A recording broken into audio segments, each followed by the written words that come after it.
नमस्कार दोस्तों, आज हम आपको चीन की एक ऐसी तकनीक के बारे में बताएंगे जिसने पूरी दुनिया को हैरान कर दिया है।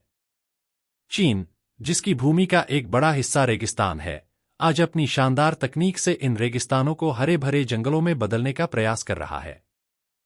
चीन की कुल भूमि का 32% हिस्सा रेगिस्तान से घिरा हुआ है और यह क्षेत्र लगातार बढ़ता जा रहा है। 30 साल पहले चीन के रेगिस्तानी क्षेत्र का आकार 1.17 मिलियन वर्ग किलोमीटर था, जो देश की कुल भूमि का 5वां हिस्सा था। लेकिन 2015 तक यह क्षेत्र 2.62 मिलियन वर्ग किलोमीटर तक बढ़ गया। इसके अलावा चीन के बची हुई भूमि का 18% हिस्सा धीरे धीरे डेजर्टिफिकेशन जोन में बदलता जा रहा है, जिससे रेगिस्तान का प्रभाव बढ़ रहा है। इससे चीन के औसत तापमान में भी वृद्धि हो रही है। बीजिंग जैसे शहरों में हर महीने 2 बार धूल भरी आंधियां आने लगी हैं और लाखों लोग इन कठोर हालातों से बचने के लिए बड़े शहरों की ओर पलायन कर रहे हैं। इस कारण बड़े शहरों में जनसंख्या का दबाव भी बढ़ रहा है।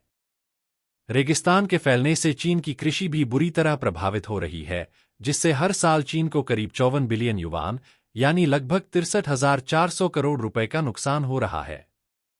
अगर यही स्थिति बनी रही तो 2040 तक चीन का एक बड़ा हिस्सा रेगिस्तान में तब्दील हो जाएगा, जिससे देश की अर्थव्यवस्था और जीवनशैली पर विनाशकारी प्रभाव पड़ेगा। इसीलिए चीन ने एक नई और उन्नत डेजर्ट मैनेजमेंट तकनीक विकसित की है। इस तकनीक का नाम है जुमांग 301, एक विशाल रोबोटिक मशीन जिसे सैंड स्लोइंग बीस्ट यानी रेत निगलने वाला राक्षस भी कहा जाता है। यह मशीन चीन के बढ़ते रेगिस्तानों को नियंत्रित करने और उन्हें हरी भरी भूमि में बदलने का काम कर रही है। कैसे काम करती है जुमांग 301 मशीन? इस मशीन के 3 मुख्य काम हैं। पहला है ऑटोमेटिक सीडिंग, यानी बीज और पौधों को स्वतः रोपना। मशीन में बीज रखे जाते हैं और यह खुद चलकर ऐसे इलाकों की पहचान करती है जहां रेत ज्यादा पतली नहीं हो। फिर यह जमीन में गड्ढा खोदती है और बीज या पौधों को लगा देती है। यह मशीन कुछ ही घंटों में कई एकड़ भूमि में पौधारोपण कर सकती है। दूसरा काम है सैंड स्टेबलाइजेशन। रेत को स्थिर करने के लिए यह मशीन विशेष सूखे पौधे और धान का भूसा डालती है, जिससे रेत मजबूती से बंधी रहती है। इसके साथ ही सैंड फिक्सिंग एजेंट, यानी एक विशेष केमिकल मिलाकर रेत को मिट्टी में बदलने की प्रक्रिया शुरू करती है।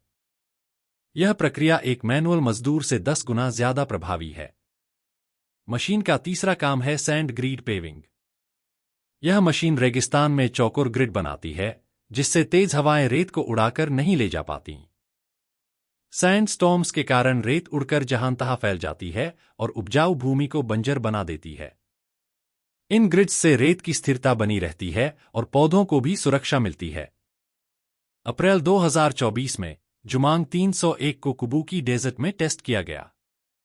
इस फील्ड एक्सपेरिमेंट में 30 से अधिक मशीनों ने केवल 20 मिनट में 1 एकड़ भूमि में 159 पेड़ रोप दिए। आपको जानकर आश्चर्य होगा कि यह मशीन 24 घंटे बिना रुके काम कर सकती है और एक दिन में 2000 एकड़ भूमि पर पौधे लगा सकती है। चीन ने इस तकनीक को बड़े पैमाने पर अपनाया है और आने वाले सालों में 1 लाख एकड़ भूमि को हरियाली में बदलने की योजना बनाई है।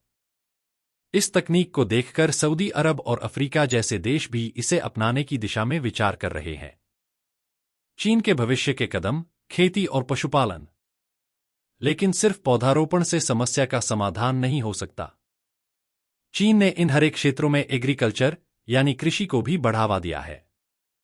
किसान ऐसी फसलें उगा रहे हैं जो कम पानी में भी उग सकती हैं। इससे न केवल भूमि उपजाऊ होगी, बल्कि लोगों को रोजगार भी मिलेगा।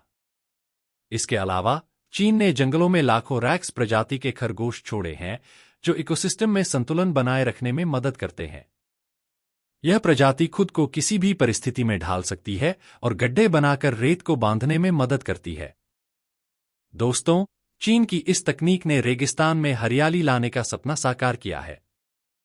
यह नई टेक्नोलॉजी न केवल चीन के लिए, बल्कि पूरी दुनिया के लिए एक मिसाल बन रही है। क्या भारत को भी अपने थार और कच्छ के रेगिस्तानों में ऐसी तकनीक अपनानी चाहिए?